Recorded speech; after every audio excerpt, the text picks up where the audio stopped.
Hello everyone, this is a huge reveal from what I purchased from the Ohio State Coin Show. You don't want to miss this video. I'm going to show you some things that I'm going to send off for grading and some really nice coins, some ungraded coins, and some graded coins, so stay tuned. But first, here's my website, portsmouthcoinshop.com. A lot of these coins will eventually be up on the website. I'll be working on that this week. We was off yesterday for the holidays, so we have a little bit of catching up to do. But we will most certainly get these coins up. Also, if you have a question about your coin, come over to Coin Help You community. I'm not helping in emails. I don't accept submissions, but I do come over here to the help community and help out every single day. So post your coin here, ask the question, and we'll get back with you. Be glad to help. I want to share a few things about the Ohio State Coin Show. Like I said before in my last video, it was very busy. A lot of people there. I got to meet a lot of people and also get reacquainted for people from last year. I appreciate everyone that stopped at my table. Also, I was number 5 on the treasure hunt stop where they had to guess which Lincoln cent had a P mint mark for the first time, which was 2017. And I had to give them a coin, a 2017 Lincoln cent, for their efforts. And the kids were going around, or the young youth was going around, and they were going to different tables that people, the dealers that volunteered for that. So I was happy to do that. Also, here are the shark teeth, the Magdalon shark teeth, however you say it. You can correct me. I'm sure someone will find it. But anyways, there's some minerals there as well. You get some rocks. And this was Richard. And Richard is from the Chillicothe area, and he owns Buried Treasures. If you're interested in these teeth, there's his hand. I didn't use my hand. My hand would have made him look a lot bigger. He had bigger hands than I did, but these are really cool. I really like these. I'm a fossil person too. I do like fossils. Fossil hunter. That's how I got started on eBay, was selling fossils back in the early 2000 or 98, I think, or 99, somewhere in that area. Just tried my hand at fossils. I loved anything that's collectible. And here's Buried Treasures, Richard. He's got his little website here. Obviously, his phone number. If you're interested in these, you can give him a call. I'm sure he'd be glad to sell them to you. Then I had someone else bring this to me. Basically a little bowl that soldered a 1921 peace dollar, of all things, a 1921. He brought it to my table, wanted to show it to me, took a picture of it, put it in the, I told him I'll put it in the video. So here we go, 1921, nice little key date stuck in a sterling silver bowl. So I just wanted to share that with you. So let's move on to looking at the coins that I purchased at the coin show. Okay, first off, I'm going to start off with this. I bought a 52 mint set. I want to put this mint set in here because the person watches my videos and they wanted to sell this set to me. So I wanted to show this.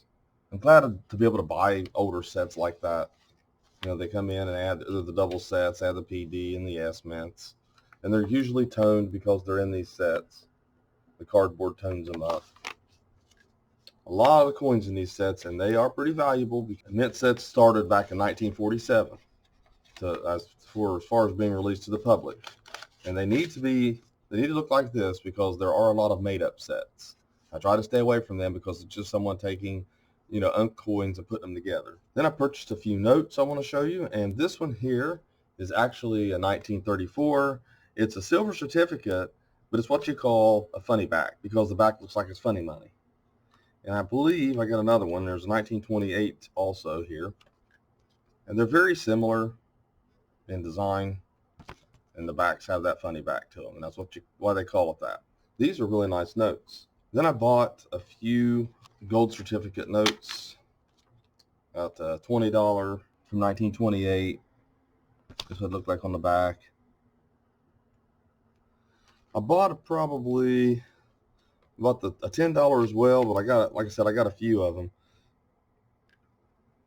Yeah, and I really like these notes. They kind of stand out because they have the gold or the yellow seal. So I bought a handful of those to have for inventory. I couldn't pass them up, and they're priced based off of their condition. So there'll be different prices. I paid different prices for them. Then I have this, and it's the United States notes. It's a 1928, has the red seal on it there. These are a little difficult to find. They're really nice notes. You can see the series down there, 1928. You can read what it shows there. Then also has the funny back on it. That's pretty cool. We've had silver certificates, we've had gold certificates, gold on demand. We've had U.S. notes, we have Federal Reserve notes. Before that, we had, like I showed you, colonial notes, and there's been different fractionals and things like that that's come about. So we've always had different things. I mean, it's change. And we might in the future have some changes. It may go to digital. Who knows? It's almost like we're digital now. So I also got this $2 note. And I like the design of these. Now, this design of seals scallop. That's what they call that.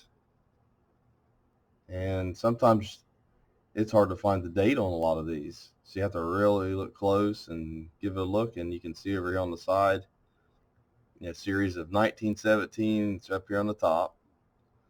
That's what you want to look for, series, because there can be different dates on these,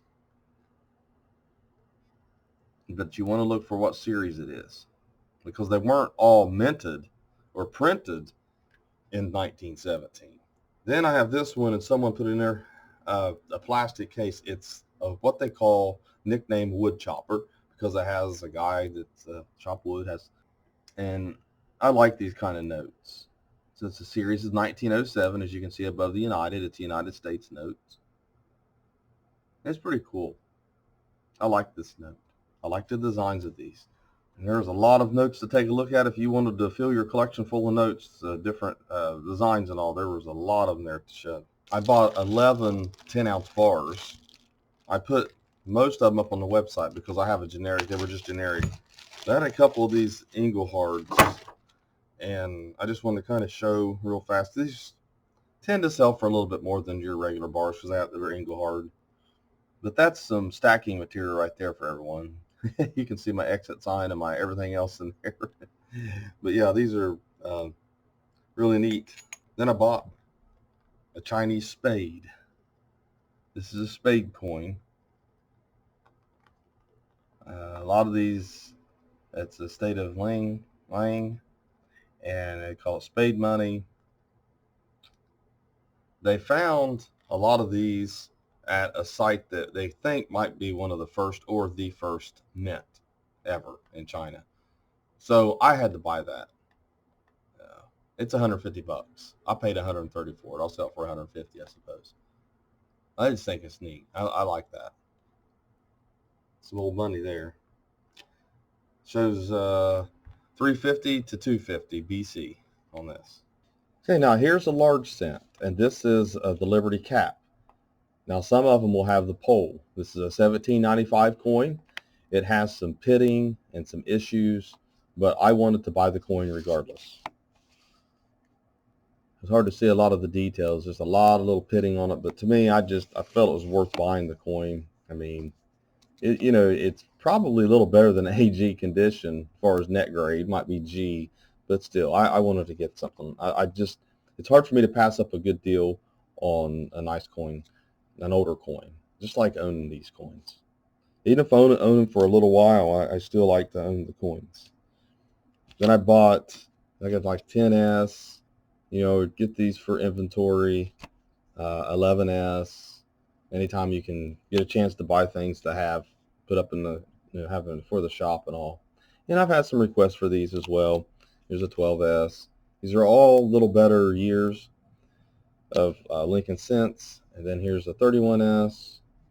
I got a couple of those. Really nice.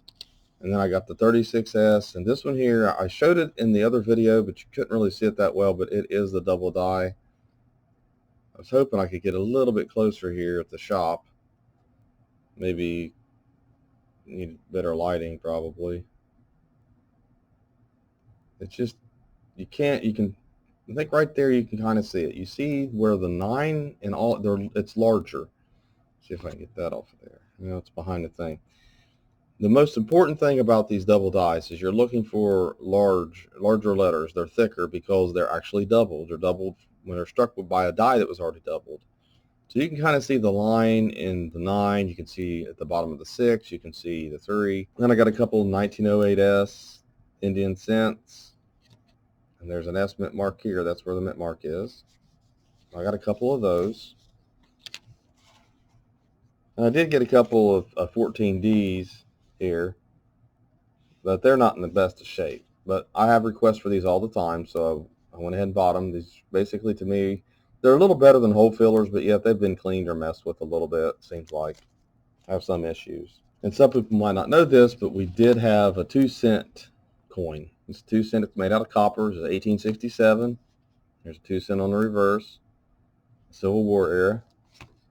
And 1865. A lot of times the "we" would be worn off. It didn't strike as one of the higher points. Sometimes you'll see that missing. It kind of helps you determine the grade of the coin. If you see the "we" that's a little bit higher of a grade, here's this one that's missing.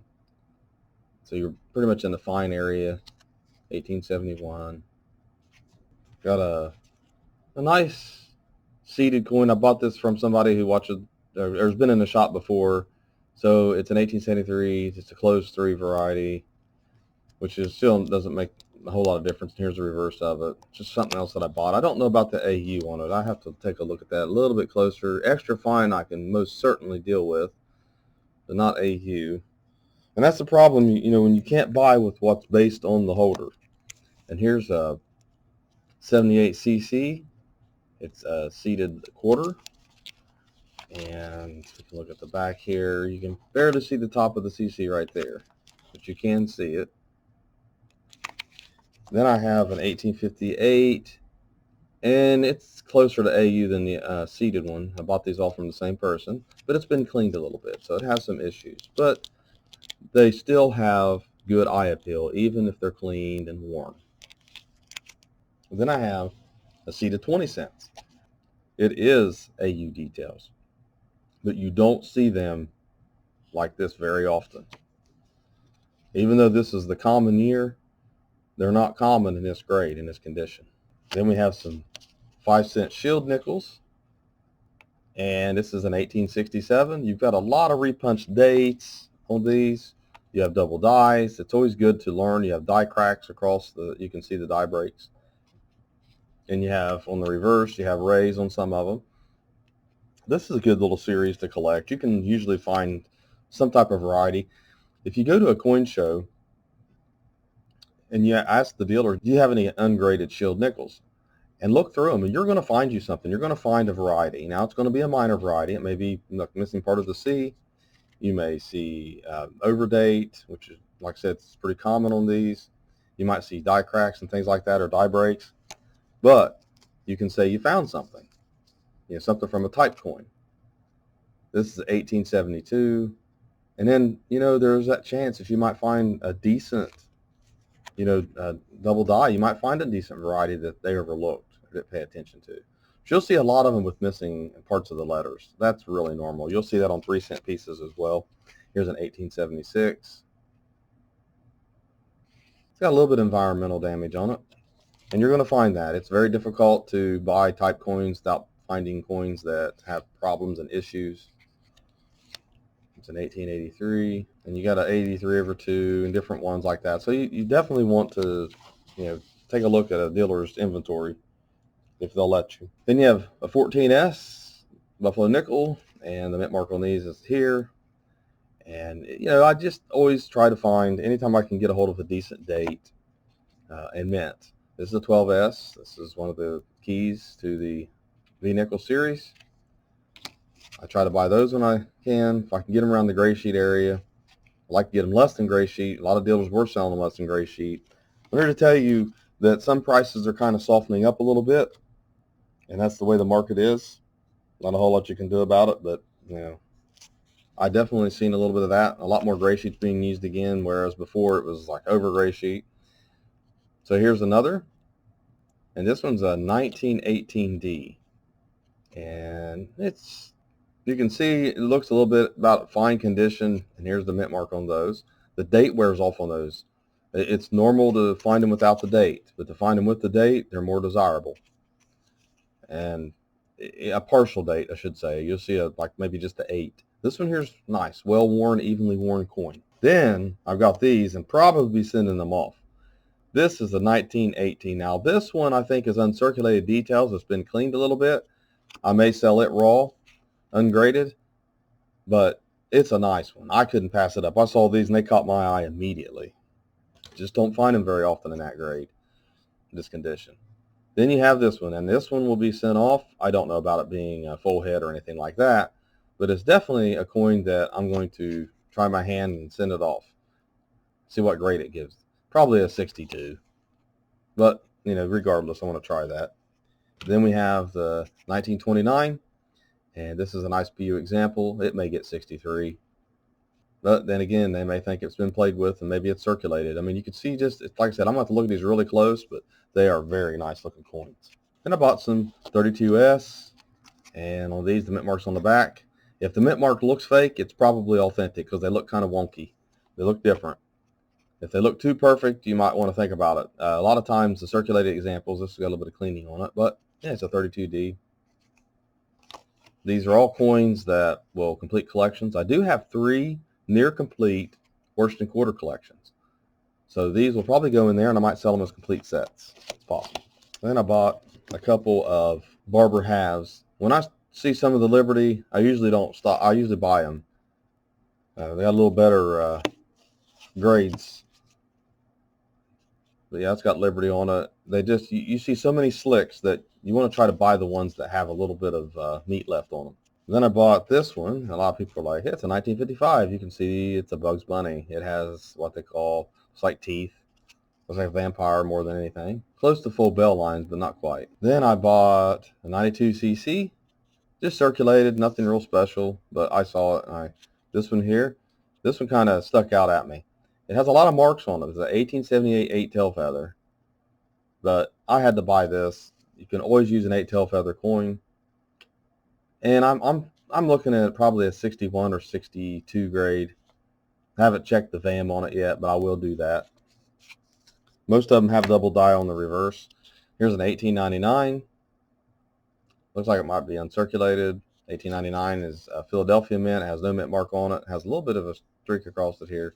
But this is a semi-key date as well, or key date, whichever you want to call it. Then I bought some peace dollars. This was a nice one. I went ahead and threw it in there. Here's 25S. And in this condition, it becomes a little better coin. You can see the mint marks are back here on those. And you got the 26D. In this condition, it's a little bit better. These are great condition coins. You have a 28. Now this one here has been played with. So it's cleaned. It's probably unk details. It's not brilliant uncirculated or anything. I mean, you can call it BU if you want, I guess, but it's been messed with. To me, it's been altered, so, it's not really, I'd say, it's kind of hard to call it uncirculated when it's been messed with. But it probably has unk details. This one here's a 35. It's a very nice coin. Some of these peace dollars will be sent off for grading to get an actual grade on them, see what they grade. All a learning experience, even for me. It doesn't, all these years, you still learn. You never stop learning. Here's another 34. Very nice eye appeal on this coin. It's like a clean grade. Here's another 34. It looks like they came out of probably a similar roll or collection. That's really nice there. Then you have another 34. And I bought these because I felt like being unked like they are, and there are no mint marks, obviously, Philadelphia mint, would be worth sending off for grading. That's the whole idea behind those. That's the plan. Then I bought a few graded coins. This is a double die verse. These always seem to be popular. You can see the doubled on the Liberty here, real obvious. That's one of the areas you focus to. That's what they call pickup point, a pup. And then I'll show this up a little bit closer. This is the 1877 mint state 66. And like I said, I did get some CCs and all that. I'm not showing every one of them. But this is a nice coin here. Nice 1887. Oh, and then this one here, almost forgot. Worsted Carver, mint state 64. I bought 2 or 3 of these. Someone had sent them off trying to get a higher grade, I suppose. And they came back 64. They're kind of popular too. And in this condition, they're really nice. They're not real valuable, but they're a way of getting a type coin in your type set, maybe a type $50 commemorative. And here's an 80S, mint state 65. Just very beautiful coins here on these. They just have that nice frost appearance and eye appeal. And here's a 79S as well, 65. They're just nice coins. I love what I call the frost. I really like that. And here's another one. You know, you go to the coin show and you're looking through all these coins, you see all these beautiful coins, and you know, you're thinking, man, I could buy this one, I could buy that one. A lot of times they're overpriced. Sometimes you can get a good wholesale deal. You know, I have a lot of friends and dealers and things like that, and we support each other. I try to sell to them, they sell to me and what they need, and I need stuff for inventory and stuff for customers. And man, you just don't ever get tired of looking at these. I mean, I've seen, I don't know how many Mint State 65 1883 O's, and I never get tired of looking at that. It's just, I don't know what it is about it. I love the appearance, the luster, all of it. And then here is an 82S, Mint State 65. Really a lot of nice clean cheek there. The reverse. Oh, you get it, and it is the Rattler. I had to move it around in there to get it back around because it was upside down. Some people don't like that. Then here is a Mint State 65, 1881S. And to me, there's no different in this one than the 79S I showed you. But it got the CAC sticker. I don't know if the other ones have been sent off or not. I thought about sending some off. I set up with Vince, and he's an actual CAC dealer because they haven't accepted me yet. I tried to be a CAC dealer, but they haven't given me word on it yet. There's the reverse of that one. A lot of times you'll see die clashes on these. Look for the E underneath the on the reverse. The E die clash one is pretty cool to find, and they can be valuable as well. Some of them. 1881S, Mint State 65. Here's another one. Very nice cheek on that one. Very nice coin. Very nice there too. Another one, 1886. Nice clean cheek. I want to show it. It's really fast. And also I want to show something else here. You can see the die clashes here and here. You see that little line under the neck? Sometimes you'll see it back here. There's just little die clashes. What's remnants of a die clash, what's left. Okay, so there you have it. That was the vast majority of the coins that I purchased. I didn't show all the 65s. I didn't show all the graded stuff. Like I said, I bought some Kennedy halves. I bought some Eisenhower dollars. I bought some Franklin halves that were graded.